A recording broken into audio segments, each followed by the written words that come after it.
देंगे ग्राम पंचायत राज अतिहर का जनता ध्यान देंगे। भाई शिव शंकर सहनी का कहना है, न दारू से न नोट से, न दारू से न नोट से गांव बदलेगा आपके एक वोट से।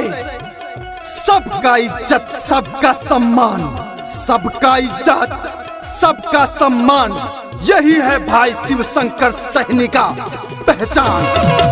सत्ता के लालच में विरासत की कोई गम नहीं, सत्ता की लालच में विरासत की कोई गम नहीं। अतिहर पंचायत के जनता किसी से कम नहीं। मनरेगा चोर बाढ़ राहत खोर, मुखिया अतिहर पंचायत का गद्दी छोर।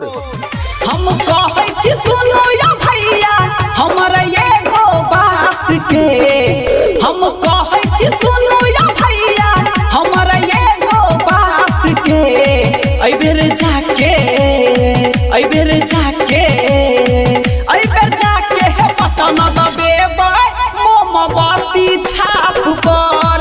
अइबेर जाके पता न दबेबै मोमबत्ती छाप पर।